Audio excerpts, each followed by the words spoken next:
I'd like to welcome everybody to today's webinar. My name is Sklar. I am a professor of health law and the director of the Health Law and Policy program here at the University of Arizona, James E. Rogers College of Law. I also have a position as the senior faculty advisor for telehealth law and policy with the Arizona telemedicine program. And today's webinar is part of an ongoing series on improving access to quality medical care. We'll be discussing advancing diversity, equity, and inclusion in healthcare leadership as part of today's talk. Next slide, please. Great. I'd like to extend a warm welcome to everyone who has joined us, and especially those from Arizona and the Southwest region. I'd also very much like to thank our panelists, as well as our behind the scenes Arizona telemedicine team with Chris Stewart, Chris Martin, and Mike Holkins. You guys are just a joy to work with in every way. Thank you. Next slide. We respectfully acknowledge the University of Arizona is on the land and territories of the indigenous peoples. Today, Arizona is home to 22 federally recognized tribes. In Tucson, that includes the home of the Tohono O'odham and the Yaqui. We are committed to diversity and inclusion. The university strives to build sustainable relationships with the sovereign Native nations and indigenous communities through educational offerings, partnerships, and community service. Next slide, please. So since 2011, the Southwest Telehealth Resource Center has partnered with the Arizona Telemedicine Program to bring over 185 informative webinars. So this is just one of the many that you've heard over the years for those of you that are regulars. Today's webinar is a little bit different in that we're working with both the Health Law and Policy program at the College of Law, as well as with the Drug Information Association, and specifically how this ties into diversity, equity, and inclusion in healthcare. And it's great that this can also be offered as the DEI credit for continuing medical education. So a number of things happening today with this webinar. Next slide. Great, so just a few housekeeping items. You may have noticed that your microphone has been muted, but we do strongly encourage you to use chat from now and throughout the session, and to check chat as well, as we'll be posting links throughout the webinar. We plan to answer as many questions as possible during the webinar. However, if we don't get to all of them, we will follow up afterwards in an email. We'll be having what we call a soft close, where we'll end right about 1 o'clock. That we want to be sure to answer that pending question before we sign off. The webinar is being recorded. You can access it on demand. There's a link right there, URL on the slide. And so just use that going forward if you want to access this webinar again or share it with colleagues or friends. Next slide. Great. As mentioned, today's webinar is offered as for a DEI credit with the UA College of Medicine, which includes the faculty, residents, graduate resident assistants, and TAs, along with the University of Arizona staff. You must register for DEI credit. So you can do so by clicking on that link in the slide or scanning that URL, the QR code there. We will show this slide again at the end of the webinar, but please note that you have to be registered while the webinar is live in order to receive DEI credit. So putting this right in front of you as much as possible. Next slide. Great, so today's topic and panelists, which I am delighted to moderate, will focus on a wide range of approaches to diversity, equity, and inclusion in healthcare. We have from the legal and compliance perspective with Brian Santo, Dr. Elizabeth Krupinski will be talking about disparities in telehealth accessibility and efforts to overcome them. And then we have a wonderful alum of the Arizona Law, Jonay, Holkins, and she works with Business Roundtable and will really bring to the table a broader discussion about racial equity and justice and what some companies are doing in terms of best practice in this area. So I'll start by introducing each panelist, and they'll present for about 10 minutes, and then I'll introduce the next, and then we'll end with a Q&A. To begin, I'd like to introduce Brian. Brian possesses over a decade of in-house counsel experience. He has done everything from people leadership and client management experience, including subject matter expertise and contracting, data licensing, data privacy, human resource issues. He is the corporate compliance person to go to. He serves as the Associate General Counsel and Compliance Manager for the National Committee for Quality Assurance. So he is based in Washington, D.C. Prior to that, he worked with Booz Allen Hamilton and worked on a number of government and commercial contracts. Most importantly for us, he has extensive experience teaching online at law schools from George Mason to Duquesne to now with us at Arizona Law, and he'll be leading a course this spring on DEI in the health sciences. So welcome, Brian. Thank you for joining us today. Thank you for having me. I also like to show up a minute or two late to keep everybody on their toes. So that whole daylight savings time and calendar invite, I think, got me a little bit. Anyway, thank you all for joining. Can you see my PowerPoint? I tried to do it full screen earlier today, but it was locking up on me. So hopefully this is sufficient for you guys to be able to see it. So, all right. So I am going to talk about legal considerations in the DEI space. We're going to focus primarily on employment law matters, but I'm going to also talk, this is healthcare, right, about the provision, access to care, and those considerations as well. So the healthcare industry is no different than other industries and sectors that need to improve and prioritize what I like to refer to as cultural competence. You know, responding appropriately to people of varying backgrounds, in a way that recognizes them, to make them feel respected. And these DEI issues are pervasive, not just in employment law settings, so healthcare company workspaces, but the industry writ large, that is provision of care, access to care. And if you've taken a health policy course in your life, you know what the social determinants of health are and how inequities and inequalities in our culture, based on laws throughout the decades, can affect the health outcomes of different protected classes, age groups, races, income levels, you name it. So off we go. Since I'm the first one who gets to speak today, I'm going to give a refresher here about what we're really talking about: diversity, equity, and inclusion. I'm not going to read through these definitions verbatim, but of course, diversity is differences, and that's differences in race, ethnicity, gender identity, sexual orientation, etc.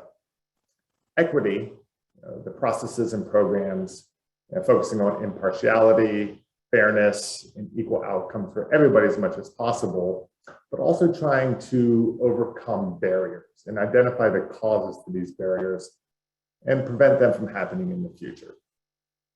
Finally, inclusion, right? Ensuring that people feel a sense of belonging, kind of like that cultural competence that I just spoke of. Promoting equal opportunities in the workplace, overcoming barriers so everyone can achieve success. All right, turn into the thrust of the 10 minutes I have here, the employment law as related to DEI. And everyone in back of everyone's mind, more and more, especially with COVID and the vaccination mandates, a little off topic, but Title VII Equality Act. So Title VII, everyone, if you're not familiar with it, protects those in employment. So you're being hired while you're working, what your wages are, your conditions, your privileges, being discharged, promoted, or otherwise, for certain protected classes. And that's going to be race, color, religion, sex, national origin, pregnancy, and more recently, back in 2020, a Supreme Court case solidified protection for gender identity and sexual orientation, okay? There's exceptions to it. For example, religious institutions, if you go to a Catholic private school, if you're a Catholic private school, you can hire all Catholic employees if you want, subject to certain nuances. But so that's the big one, right? That is going to protect employees, and that includes paid interns, temp employees, on these protected classes as related to employment. The Equality Act. So this has passed the House of Representatives. It's been trying to get enacted as a statute for many years, still needs to go through the Senate. And what this does, or what it is intended to do, is going to amend the Civil Rights Act of 1964. And it builds upon that ruling in 2020 that I just spoke of, the Supreme Court ruling. It's going to make it explicit that the non-discrimination provisions for the LGBTQ plus community in employment settings. And it's also going to apply it to other areas of life, be it housing, the jury system, public accommodations, facilities, education, anything that gets federal funding. You're not going to be able to discriminate on those protected classes. So some other big laws that are heavy hitters in this space, the ADEA, Age Discrimination in Employment Act. I am a protected class of about a couple months ago, right? I'm 40, age 40 and over, protected, covers private employers, 20 plus employees, state, local governments, labor unions. The ADA, Americans with Disabilities Act. So you have a disability as defined by the statute and applies to private businesses with 15 more employees. And the big key here is this law has really put more accessibility into play into the workplace. So as an employer, you need to provide reasonable accommodations. And those reasonable accommodations are balanced against what might be an undue burden to the employer to provide it. So you don't have to provide every accommodation that is asked, but this has led to things that you don't really think about anymore. That's just commonplace. Automatic doorways, ramps, wheelchair in public places and businesses, okay? Equal Pay Act, men and women, doesn't have to be the exact same job, identical, but they have to be substantially equal. I skipped over that affirmative action plans, so I'm going to spend a little more time on those because that's a big one. And it really goes to the heart of DEI. So affirmative action programs, businesses that receive money from the federal government, okay, it's not all, it's 50 plus employees, and I believe it's $50,000 now of any money in any fiscal or calendar year, have to have an affirmative action plan in place, okay? It's not a requirement, others should do it and implement them voluntarily. And how this really works, guys, is at the end of the year, you submit to the Department of Labor a spreadsheet that says for every protected class or age group, race, color, religion, I interviewed this many people, I hired this many people, I promoted this many, I let go this many. And the premise is really that if there wasn't discrimination in your workplace, that your employee profile and those that you interview, hire, or otherwise is going to reflect the broader labor pool in which you're sitting in, right, in your locality. All right, shifting a bit away from an employment law. DEI in the provision of care, because we're talking healthcare here, right? So Title VI, it prohibits discrimination on the basis of race, color, national origin, also applies to LEP, limited English proficiency, and any program that receives federal funding, federal financial assistance, okay? Medicare, Medicaid, okay?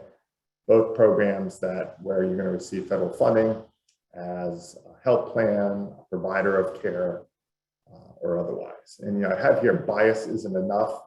Well, there's a lot of provider bias, okay? There's studies done that say white women are sad. Black women over-report things, over-report their symptoms. White men are more apt to sue. So these beliefs and attitudes aren't discriminatory on their face, but if it starts to impact, say, the quality of care or the quantity of care, then we have an issue. So maybe going back to my examples or that study, maybe you're not going to order tests for Black women because you know what, they're just over-reporting their symptoms. Or you're going to order excessive tests for white men because you want to cover your CYA for the most part, because you want to order every test. So a white man's not going to come back and say, oh, well, I'm going to sue you because you didn't order all these tests. This happens all the time, okay? Section 1557 of the ACA, Affordable Care Act. It's the non-discriminatory provision. And all those laws that I just spoke of have different titles to it, Title II, Title III, Title IV, within the ADEA, the ADA. There's a Rehabilitation Act that I didn't speak of that deals with disability and use of federal funds. But this section of the ACA builds on all those long-standing non-discrimination laws and says you can't discriminate in the provision of care for any healthcare program or activity. All right, executive orders. Most of you probably have heard of them, familiar with them, but the Constitution gives the president the ability to oversee and direct various aspects of the executive branch. When it's signed, it's a directive, and it regulates the federal government's operations. It's not legislation, it doesn't need congressional approval, but they are directives that need to be followed. So these two you see here are more recent, January and June of this year. And it only applies to federal agencies, as you see here. But we've seen, just as the EO related to the COVID vaccination for government contractors, right, affects millions of people. So I think as we talk about DEI and other initiatives, and these both here are obviously related to DEI initiatives. You can kind of read it for yourself on the slide, because I'm sure my time is running out. I see Tara just like, let's get going, Brian. But it's directing these federal agencies to promote DEI, all right? And I see this stuff flowing down to contractors more and more, which is going to place not only a burden on them a little bit from an operational perspective, but of course improve DEI in culture, which of course is a good thing. And no lawyer would give a presentation if it wasn't going to present some type of counter argument. So, when you put into DEI programs in place, even with the best intentions, you need to be careful that they're going to be legally defensible, that they're compliant with federal and state law. So you need to remain cognizant of your Title VII duties, all right? We can talk about reverse discrimination, those that are not within those protected classes. But the EEOC, which oversees these civil rights laws in the workplace, says, hey, you can adopt these DEI programs, you can adopt the affirmative action plans, but only when they don't trample the rights of the non-targeted groups, okay? So you have to be careful, because mostly when you put these programs together, you're gonna want to show your employees that it's working. And how do you do that? Usually via quantitative means, okay? So you want to be careful not to set these rigid quotas or set asides for certain protected groups that have to be hired, okay? You want to review those programs regularly to make sure you're meeting your goals, and those goals may shift. And of course, communication. Communicate about your program, its goals, like I said, but reiterate that discrimination is not tolerated under any circumstances. So as in life, communication usually is always key. So I feel like I tried to get a lot in there in about 10 minutes, but thank you for your time, and I'll turn it back over to Tara. Oh, that was great. Thank you, Brian. Just a really excellent overview of the legal landscape. I enjoyed your real world examples. I appreciate the counter argument. And I just think this is a notable time to host a webinar, given what's happening with the federal government and the evolving executive orders that are coming into play. So thank you so much. Please stick around for questions. And I will now introduce Dr. Elizabeth Krupinski. She is a professor at Emory University in the Department of Radiology and Imaging Sciences and the Vice Chair of Research. She is also the Associate Director of Evaluation for the Arizona Telemedicine Program and co-director of the Southwest Telehealth Resource Center. She is past president of the American Telemedicine Association, president of the Medical Image Perception Society, and past chair of the Society for Imagining Informatics in Medicine. She serves regularly as a grant reviewer for the NIH, Department of Defense, and other federal, state, and international funding agencies. She also serves on a number of FDA review panels. Many of you may know that Dr. Krupinski and Dr. Weinstein have been doing research and publishing scholarly on telemedicine papers for over 25 years. They are co-directors of the federally funded Southwest Telehealth Resource Center, which is headquartered at the U of A. And Dr. Krupinski frequently commutes from her home in Atlanta back to Tucson, but I think her and I and many others are finding that we connect via Zoom quite more often and frequently now. On a personal note, I always enjoy and learn so much from Elizabeth's presentation. So I now turn it over to you, and thank you for joining us today. Great, thank you so much, and good afternoon, I think, for everyone. So that's a really great talk, and it kind of leads right into mine, which is on talking about disparities in telehealth, or trying to overcome the digital divide. Now, no matter what you call it, telemedicine, telehealth, digital health, virtual health, e-care, eye-care, remote consultation, it's all essentially the same thing. It's delivering care utilizing telecommunications technologies and a lot of other tools associated with that. Now, you all know we've seen an incredible increase in the use of telehealth, sort of prompted by, or actually forced by, COVID. This is a graph from McKinsey & Company that shows, back in January and February of 2020, things were just kind of piddling along at the slow increase that we've been noticing for the past, say, 30, 50 years in telemedicine. But boy, March hit and wham, exponential. Everybody just said, wow, we got to figure out how can we get to and contact our patients, and how can we continue to provide care when everybody has to stay at home, locked down, and basically not go out. And so we saw a huge increase. It did kind of go down once we got, past that sort of peak, and people started to figure out, how we could still see people in person. But if you notice, what it did was level off at about 38 times higher than what we were experiencing in January and February. And that has not changed. That has pretty much been maintained since February of this year. And current rates of utilizing telehealth in just everyday healthcare is, again, about 40 times higher than what it was at the beginning of COVID. People figured out it works. We have well over 30 years of peer-reviewed publications on telemedicine, but it took a pandemic for people to say, oh, okay, yeah, it works. We're satisfied with it. It actually does have good outcomes on patients, and it improves efficiency and cost. So we figured all that out, and we're moving ahead. What it has done is created some disparities, unfortunately, as well.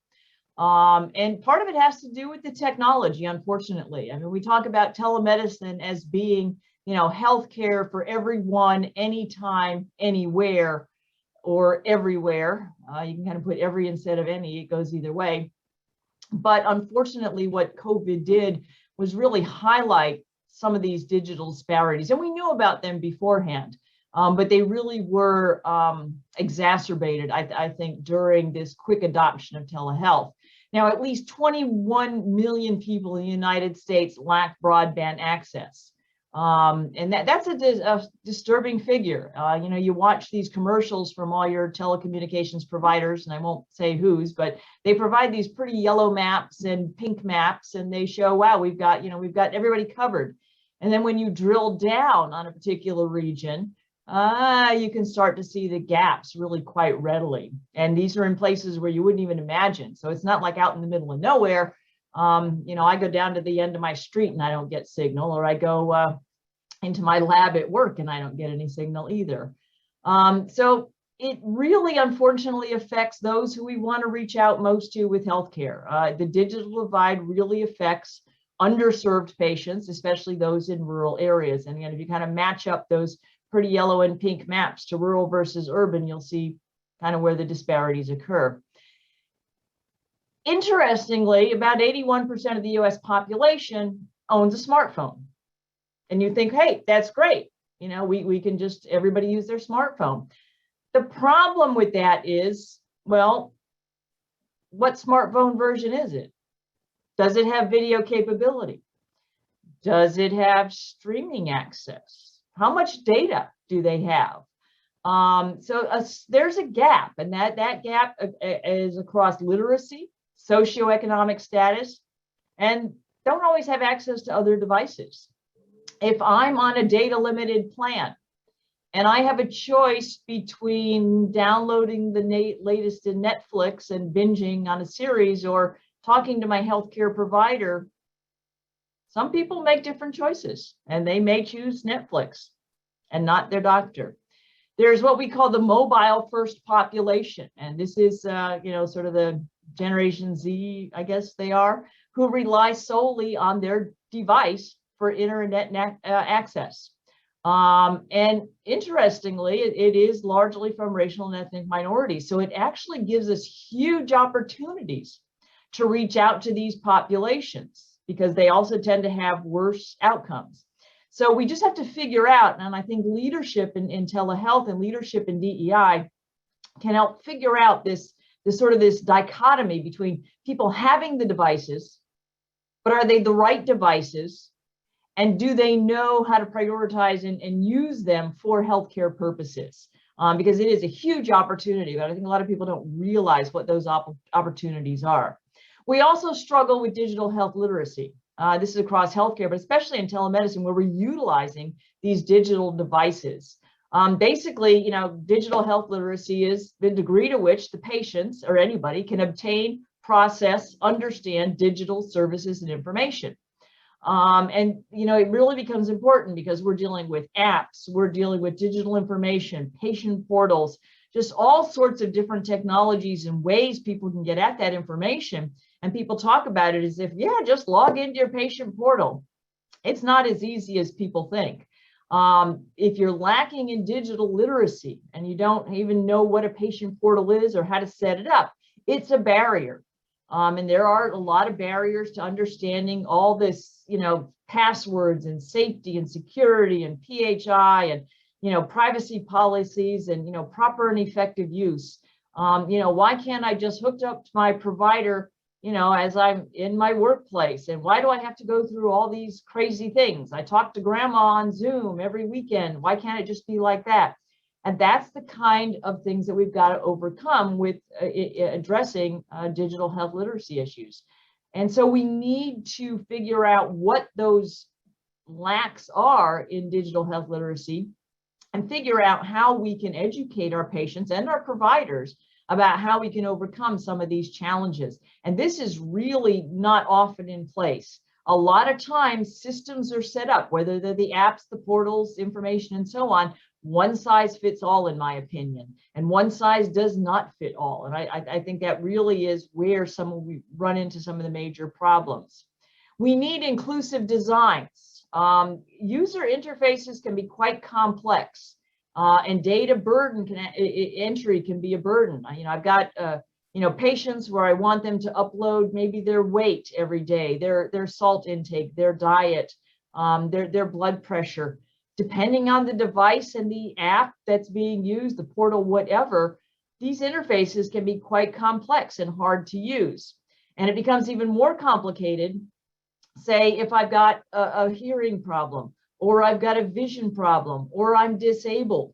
How do I get that data into that device when it's one size fits all user interface that's maybe not so one size fits all, because nothing ever is. Also, the language. We're supposed to create apps and tools basically geared at the 6th grade level. And a lot of these tools and apps aren't, because they're developed by people with PhDs and masters in engineering and so on. And so they don't really always take it into account, the different populations. So we need user-centered designs, and they've got to be driven by an evaluation of the users and the tasks that they've got to complete. We've got to incorporate the users into the design and the evaluation of these tools before we actually put them out there in the public. I've been through any number of developments of electronic health records, and it's always on the provider side and whether or not they can have access. It's rarely on the patient side and involving the patients in the evaluation of, say, the patient portal. It lacks a focus on culture, on literacy, and numeracy limits the benefits of increased data access. It worsens inequities. So although the intentions might often be good, a lot of the tools that we're developing for healthcare, for telehealth in particular, really do exacerbate some of the problems that people are having because they're not culturally relevant. And language barriers actually exacerbate all of this. There's many languages that are spoken. And without incorporating that into these tools and apps, it really does miss a lot of populations. It's very common to translate things into, to say Spanish, but what about all the other languages that are out there and all the other populations? You'll see regional pockets of tools being developed, but it certainly isn't uniform. And when a patient is not in their home region, they may be accessing tools or their portal, and it's just simply not in their language. And even if they've, a PhD or an MD, if you don't speak the native language, it really can become an issue in trying to understand what's going on. So what can we do? There's a ton of stuff we can do. We can talk to government, and government can promote things like interoperability, favorable policies like the ones that Brian was talking about for digital health. Further efforts like the national class standards and classes culturally and linguistically appropriate services in health and healthcare. And there's a huge set of standards. If you just Google that, you'll find that this has been thought of. But the question is it really applied, even though it's a quote unquote standard? Vendors, to me, they're sort of the worst offenders. They really have to be taking on, their leadership has to take on the mantle of developing linguistically and culturally developed tools that are really tailored to specific populations and people. And you've got to engage researchers and patients in usability evaluations. Institutions, these healthcare institutions, invest in portals and apps that really do address the needs of the underserved. When you're considering hiring or contracting to get a particular device, it should be part of your evaluation criteria and acceptance criteria that the tools you're purchasing or going to be using do not exacerbate the digital divide, but address things like cultural and digital disparities. We need to integrate these better into our workplaces. The clinical teams, you have to offer and encourage digital options to everyone. And this is all patients. You can't just sit there and assume Mrs. Jones is 70 years old. Yeah, I'm not going to offer a telehealth option to her. She's not going to like it. She doesn't know how to use a smartphone. She probably knows far better than you how to use a smartphone. So we can't prejudge our patients and their willingness or ability to engage in telehealth simply because of their background, their culture, their age, their gender, whatever. And patients have to get involved and advocate for digital health equity in their health care.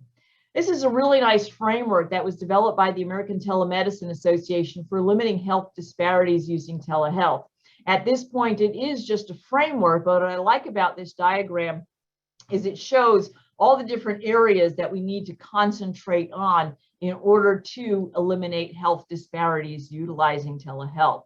We need to think creatively, maybe device loans. If patients don't have the proper smartphone, maybe we can pair with grants, foundations, and get people phones that they can use for their healthcare.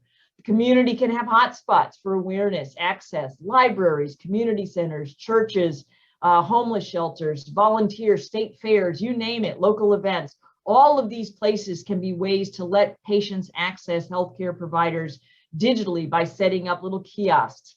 Get your trainees involved, your residents, your medical students. We have had our residents and medical students during COVID, and there's a ton of publications. The programs that these kids have developed to outreach with telehealth is amazing, and it really is great.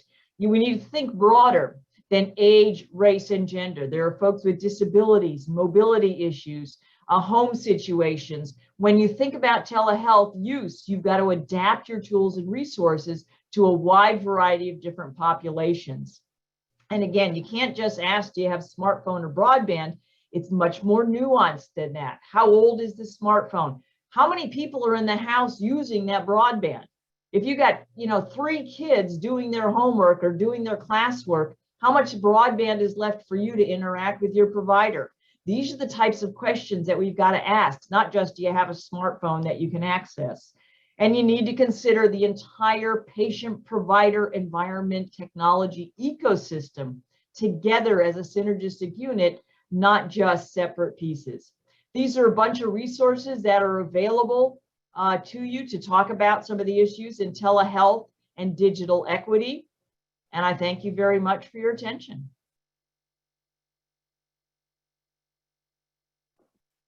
Oh, that was excellent. Thank you so much, Dr. Krupinski. You covered a lot of detail, and I just want to note how so often people refer to telehealth as increasing greater access, but you've really highlighted how that's not the overall issue, and it's really about overcoming these digital health issues in a number of ways. And I love how you highlighted what can we do, and I really appreciate the questions and comments in the chat coming in. This is a perfect segue to now turn it over to our final panelist, Jonay Holkins, who will have a lot of information on what we can do, particularly from a business perspective. Jonay is the Senior Director of Policy for Business Roundtable. In this role, she oversees the Roundtable's racial equity and justice policy agenda. Before joining Business Roundtable, Ms. Holkins was counsel for Congressman David Salience, where she managed his Judiciary Committee portfolio, including civil rights, criminal justice reform, election security, immigration, intellectual property, and police reform. She was responsible for analyzing legislation and providing policy recommendations on issues specific to healthcare and financial services. Prior to moving to Capitol Hill, she was a senior litigation associate for the firm Feldman, Tucker, Leifer, and Fidel. And there she represented community health centers and other federally grantees across the country on a range of constitutional and admin immigration issues. I mentioned earlier that Jonay is an alum of Arizona Law, and she also happens to be one of my very first health law students way back in 2010. So I'm enjoying this in every way. And Jonay, please let us know what's going on with Business Roundtable. Yes, thank you for the introduction, and thank you for inviting me to speak today. I really appreciate that. As a U of A law grad, it's cool to be back in this space and being able to share the work that I'm doing at Business Roundtable. So I joined Business Roundtable this year, actually, to oversee the Roundtable's racial equity and justice policy agenda, and really seeing this as an opportunity to really drive real change on issues that the business community hasn't traditionally weighed in on. And so just to give some perspective of what the Business Roundtable is, it's an association of over 230 CEOs of America's leading companies that are really working to promote a thriving US economy, and part of that goal is expanding opportunity for all Americans. Our member companies employ more than 20 million people. And so when you think about the power that the Roundtable has in advocating for policies, I think that's very important, especially when you think about all the employees that they represent as well. As a CEO organization representing pretty much all sectors of the economy, we know that we are uniquely positioned to take action and bring about real change on the racial equity and justice issues, and really working to advance racial equity. I think a huge part of why Business Roundtable got into this space is unfortunate and tragic. It was prior to the killing of, it had to do with the pandemic and looking at the inequities that existed and just how the pandemic was unfolding. And then also we had the killing of George Floyd, which really I think was a catalyst for the business community to stand up and kind of do more on racial equity issues. But I will say that prior to the killing of George Floyd, Business Roundtable had already begun to do diversity and inclusion work, and had already identified that as a core value of just corporate governance generally. So, but that work really did take on a new urgency in 2020. And when the protests erupted around the continued police killings of Black men and women, the the roundtable knew we were aligned with our stakeholders and wanted to speak out on the issues. I'm really proud that the Business Roundtable did, take an immediate stance, and we began to advocate for bipartisan policing reform legislation. And that's something that we continue to advocate for. I know it's not directly a DEI, maybe not telehealth related, but it certainly is related to the health of communities and for those who are in those spaces. And so it's something that we continue to push for. We've had very many meetings with congressional offices, and it's a #1 priority for us. And so, but that's not where we didn't stop there. We continue to think about how can we do more to address issues that are central to fairness and equity in our economy. And that led us to the racial wealth gap. And so that is the racial wealth gap. When you think about it, it's really a product of hundreds of years of policies and practices that have denied economic opportunity to Black Americans. And over time, those harmful policies and practices, they lead to significant disparities, which we are witnessing today. And it's with that understanding that last year, Business Roundtable's Special Committee on Racial Equity and Justice released a set of corporate actions and public policy recommendations. And those were really focused on 6 key areas: employment, finance, education, housing, justice, and then healthcare, which is a huge part of why I'm here today to talk to you about what we're doing in the healthcare space. From the health equity perspective, we know that implicit bias in healthcare can adversely influence care and outcomes for people of color, and that disparities in health conditions and outcomes can be exacerbated by inequities to access to care, as well as care delivery. And with that, looking really at the diversity of medical profession too, I think that plays a huge role as well. So our member companies are large purchasers in the healthcare system. They work with a variety of different partners to provide care to their employees. And because of that, the Roundtable really has a great platform to convene and share business practices that some of our member companies have been doing to help reduce implicit bias, increasing options for culturally congruent care, and then also working towards reducing disparities to improve health outcomes just across the board. And so as part of our health equity efforts, we wanted to make sure that we're creating a forum for members across the different industries to convene and to be able to share how they engage on health equity issues. And for some of our members who provide health plans, as well as some of our other healthcare partners, they're also in a position to share out on their DEI practices of their organizations to provide healthcare services to employees and discuss the ways that they're promoting DEI and how they deliver services. And so these discussions have been really insightful for me, and I'm very happy to kind of share out on some of those examples with you today. Before I jump into that, I want to just give a broad overview of social determinants of health, which has been a huge part of the work that we're doing.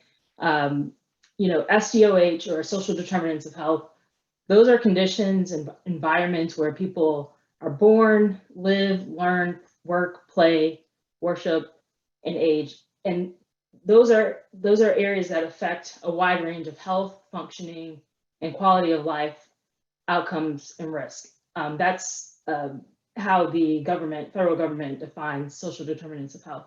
And within those SDOH, within SDOH, those can be grouped into 5 categories. So economic stability, education access and quality, healthcare access and quality, neighborhood and built environment, and social and community context. So some examples of Business Roundtable member company efforts include improving or really using a data-driven approach to advocate for addressing the whole health of a person. And that includes thinking about the physical, emotional, financial, and the social and environmental factors. One of our member companies, Cigna, has developed a proprietary social determinants index that characterizes a community for social determinants of health at the census tract level. And that SDI, or the social determinants index, was really built for the purpose of understanding the potential health disadvantages that an individual may experience based on their geographic residence, and being able to use that data to support their efforts in terms of how they partner across the entire health system, as well as to identify and address the social determinant factors which fall outside the traditional care or the scope of traditional care. In particular, Cigna is using their SDI to identify under-resourced communities within their markets where overall health status and utilization are impacted by SDOH, and identifying where additional resources may be needed to be deployed to certain communities as well. They're also using it to improve identification of customers who are at increased risks for poor health status and utilization based on their residence. And looking at also how to increase engagement in programs as well to support customers with resources that they may need so that they're obtaining the best health outcomes ultimately. We also have another member company that has really prioritized housing needs. And so when you think about the SDOH or social determinants of health, housing is, of course, a very important lens, very important to making sure that you're addressing the whole health of a person. And if there was ever any doubt about the link between housing and health, I think the pandemic has really made it clear that safe housing must be a part of the conversation for advancing health equity. So I want to just spotlight, I know I may be short, I need to cut this short, but spotlight one more member company, CVS Health, who has done an amazing job at really trying to address housing insecurities and promoting community health improvement in vulnerable populations. They've invested over $114 million in affordable housing last year, and those investments will lead to the construction and rehab of more than 2,800 affordable housing units in 30 cities across 12 states. And they're working very closely with community organizations to provide those affordable housing options and services to people who are facing challenges. And I think it's an amazing effort. They so far have over 460 permanent supportive housing units that will be constructed to provide some stable homes for people who are experiencing homelessness, affected by chronic disease, victims of domestic violence, and those who are in need of behavioral health or addiction treatment are able to access that as well. I have a lot more to share, but I also see the clock, so I'm going to cut myself short. But long story short, I'm happy to continue this conversation, and I look forward to the questions. Oh, that was great. That was the perfect tying this together with social determinants of health and how that absolutely relates to health equity. So thank you. And thank you for providing those examples from your member companies. I think that often we focus so much on the legal issues or what isn't working that we don't realize how innovative the private sector can be. We had a really interesting question come in regarding advocacy and its role in leveling the playing field. And I can let all the panelists answer that. It's interesting how, you know, and my role at the law school, and my role in research in general, is I often think about how the law can help, you know, improve equity issues or address disparities in care, or where it acts as a barrier. And certainly it's done both in telehealth for a very long time, and COVID's really expanded and changed that conversation. But I think when we think about advocacy, it's both from a legal realm as well as in the private sector. So maybe I'll just let folks on the panel speak to that question of the role of advocacy, particularly as we are going to be changing, well, we may be changing administrations in the future. Just how can we keep up this conversation about DEI in healthcare going forward? And I see, Elizabeth, you've gone off mute, which is the signal to say you have something to share with us. Go ahead. Yeah, I mean, I think, advocacy, people tend to think two things. One, oh, well, gosh, everybody knows it's a problem, so they don't really need to hear my voice. And then the other one is, oh, nobody's, if I say something, nobody's ever going to hear it. I work with a lot of societies, and they're always asking us to get out there and sign letters, get them to your Congress people, and just make them aware of the issue. And people are like, yeah, I get this stupid form letter back and I know nobody's listening. And I try to say, no. People are listening. It may not be your representative, it's their staff, guaranteed, but they're the ones who are dedicated to that issue. And so I think it's a matter of, you just have to get out there and do it, because that's what puts the face on a problem. And it really is that personal touch, that face that somebody listens to. Because once you become the advocate, people start to listen. And congressmen and legislatures, they read the briefs, but what sticks in their head is the person that comes to their office and told them their story. And that's where advocacy, in my mind, comes into play, is putting that face on it and getting the people who really care to get out there and spread the word. I completely agree with what Elizabeth just said. As a former Hill staffer working on these issues, I know firsthand that those stories and that advocacy, even if it's a form letter, it matters, right? And being effective in your approach also is important. So I think continuing to advocate for some of these things is very important. At Business Roundtable, we to that point, we recognize that the private sector can't do it alone. And even thinking about some of the benefits that our member companies offer has been helpful in trying to advocate for certain reforms, especially with respect to telehealth. And so thinking about the COVID-19 pandemic and how we really did turn to telehealth as a way for our workers, for our employees to access health services when they didn't feel comfortable going into a health facility, or maybe they had a disability and it's not easy to get to the health facility, especially during the pandemic. Maybe services were shut down that they would have otherwise relied on.